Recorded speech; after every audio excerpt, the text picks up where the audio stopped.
我想要一个比较黑的空间，比较喜欢这种暗系的尽量去复刻小时候的这种四合院的状态，把自己关在这里，其实就是避世。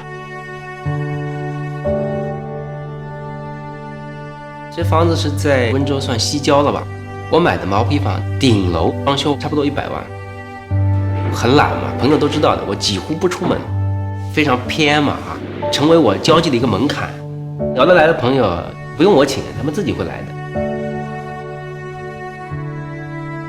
客房、沙发、电视这些都去掉了，我就很难接受一个客人四仰八叉躺在我家，就木地板你得正着坐，斜着坐都硌屁股，那我让身体挺不舒适的，更加的不宜居一点。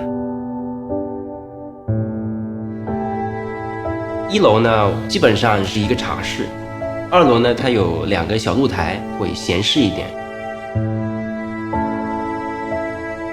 整个通厅因为黑胡桃本色它没有那么黑，就擦了一层木蜡油，你走时间长了它会有点掉色。我自己呢就不像厂家那么专业，倒半瓶墨水就直接就糊过去了。谁来我家穿着白袜子就可能比较惨。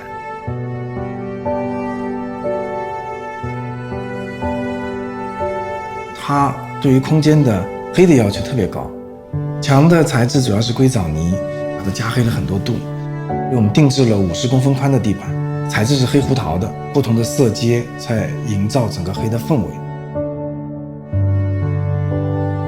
它的面积是249平方，我们要解决的就是如何让这个空间有在山里的感觉。整个大厅的主要光线来源在于朝北的这个飘窗，考虑到坐着人的视角只露出地平线以上的山水，会有一束光直接映射到床之间，茶挂插花显得格外有精神。中空的大厅呢，最高的挑空大概有5米，因为不太聚气，把宋式建筑里面的木构架组合在空间里。老家的老木构建筑的廊架也搬过来。进门的地方呢，做了一个枯山水的造景，每块石头都是在宁波奉化的山里边挑选过来，可能500-600斤的一块原石，想各种办法把它切割成薄片。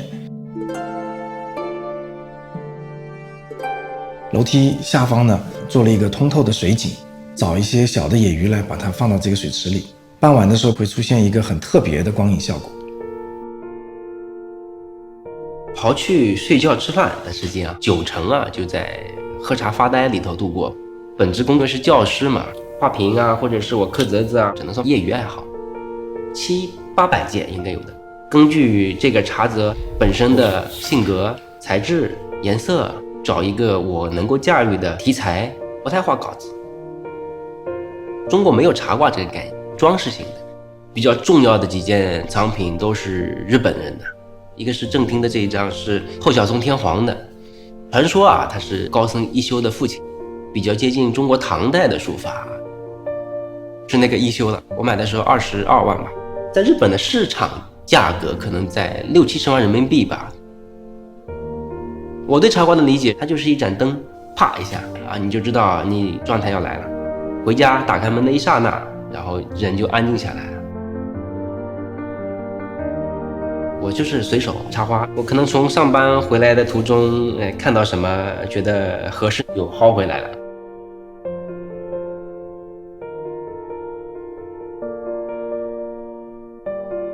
画屏风的时候，1天1张，朋友觉得我挺勤奋的，但其实这些占用我时间很少。我从小长在山里不太能适应城市这种嘈杂。